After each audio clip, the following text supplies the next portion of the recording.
నీ లైఫ్ లో దేనికి నో చెప్పాలో నువ్వు దానికి నో చెప్పగలిగితే అదే పరిశుద్ధం. పట్టి పట్టుకుంటా పార్టీ ఎస్ 2000 ఎత్తావా ఎస్, ఈ 2500 ఎత్తాడు ఎస్, ఆడు 1500 ఎత్తాడు ఎస్, ఆడు 500 ఇవ్వడా, మొత్తం కలిపి ఎంత సంపాదిస్తావమ్మా, ఒక 5000 వస్తాయి కదమ్మా. మీరు వాళ్ళకి టోపీ పెడతలేదమ్మా, వాళ్ళు పెడుతున్నారు మీకు పెద్ద టోపీ. ఎవరన్నా చెప్పగలరా నో అనే బోర్డు చెప్పగలరా? ఈ డబ్బు తీసుకొని నన్ను నేను ఎందుకు ఏ సావులు అమ్ముకోవాలి? అసలు మన మందులు ఎవరైనా ఉన్నారా? డబ్బు తీసుకోకుండా ఓటేసామన్న సాక్ష్యం ఎవరికైనా ఉంది ఇక్కడ? Only 2 persons, only 2, 3. What about others? No brother, 500 plus 1500 plus 2000 plus 2500 మొత్తం 4500. ఇంటికి ఇద్దరు చొప్పున 9000 రూపాయలు వస్తుంటే ఎవడండి వదులుకోనేది? No చెప్పో, no చెప్పో.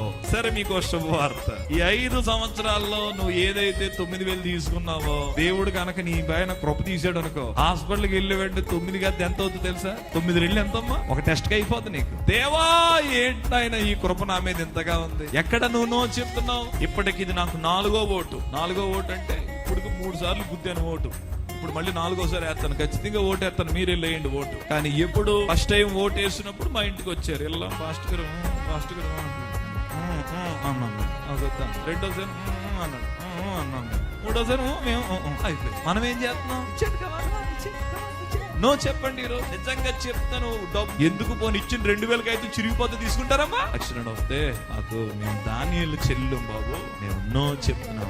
ఏమో దేవుడు అన్ని 5 కోట్ల మంది ఉన్నారు ఆంధ్రప్రదేశ్ లో. 5 కోట్ల మందిలో కనీసం ఒక 3 కోట్ల మంది ఓట్లు వేసిన దేవుడు అనుకుంటాడేమో, ఈ ఓట్లన్నీ సైకిల్కి వెళ్ళినాయా, ఫ్యాన్కి వెళ్ళినాయా, మరి దానికి వెళ్ళి నాకెందుకు. కానీ ఇన్ని ఓట్లు, ఒక ఓటు డబ్బులు తీసుకోకుండా వేసింది, ఈ ఓటు నాకు నచ్చిందని దేవుడు నీ కొరకు సాక్ష్యం ఇవ్వాలి. మీ ఇష్టం వచ్చిన పార్టీకి ఏంటి? కొంతమంది పాస్టర్ గారులు కొన్ని చర్చిల్లో చెప్తున్నారంట, ఈ పార్టీకి ఏంటి, నా పార్టీకి ఏంటి అని. కానీ మన మందిరంలో ఏ పార్టీకి ఏంటని మాత్రం అస్సలు చెప్పం. అది మా పని కాదు. ఒకటే చెప్తున్నాం, ప్రజలకి యోగ్యమైనది ఏదో ఆలోచించి వెయ్యి. ఓ మాట చెప్తాను, నేను మేలు పొందానా లేదా అని ఆలోచిస్తే స్వార్థం. నాకు దొరకకపోతే దొరకకపోయింది, రేపు ఎదుటోడు కడుపు నిండింది కదా అని ఆలోచించడం ప్రేమ. కాబట్టి ఏ ప్రభుత్వం అందరినీ ఎప్పుడు సంతోష పెట్టలేదు. మీరు అనుకుంటున్నారేమో, ఎనీ గవర్నమెంట్, బీజేపీ వచ్చింది, ఏం చేసింది? కాంగ్రెస్ వచ్చింది, ఏ గవర్నమెంట్ అందరికీ న్యాయం చేయలేదు. ఒకే ఒక గవర్నమెంట్ వస్తుంది, అది మాత్రం అందరికీ న్యాయం చేస్తుంది, అది యేసే గవర్నమెంట్. ఈ లోపల ఉన్న గవర్నమెంట్లు కొంతమందికి చేస్తాయి, కొంతమందికి చెయ్యవు. ఎందుకు? ఈ గవర్నమెంట్ మాకు ఏమి ఇచ్చింది, నాకు ఏమి ఇవ్వలేదు. మరి ఇప్పుడు నేను ఇలా చేసి ఎట్లా కొట్టది? పాస్టర్కి 5000 వెళ్ళి అంటే 5 కూడా రాలేదు నాకు. ఇప్పుడు ఎవరో పాస్టర్ గారు వచ్చారు, నాకు నెల 5000 వేసారండి అన్న చెప్పాడు నాతో ఒక ఆయన. అప్పుడు నేనేమనుకోవాలి? ఈ గవర్నమెంట్ నాశనం అయిపోవాలి, నాకు ఇవ్వలేదు అని నేను అనుకోవాలా? అప్పుడు నేనేమనుకున్నాను తెలిసిన, ఓన్లే నాకు రాదు రాయింది, ఆయనకు వచ్చిందనగా సంతోషం. మీరు సంతోషంగా ఉన్నారా? సంతోషం. ఈ ఐడియాలజీతో ఓటేయండి అమ్మా. బాగా ఆలోచించండి, ఎట్లా పడితే అట్లా వేయకండి. మీరేసే ఒక ఓటు అక్కడ ప్రభుత్వాన్ని మారుస్తుందని గుర్తుపెట్టుకోండి, అది మళ్ళీ మన మీద రూల్ చేస్తుందని గుర్తుపెట్టుకోండి. ఆగి ఆలోచించి ప్రార్థనాపూర్వకంగా వేయండి.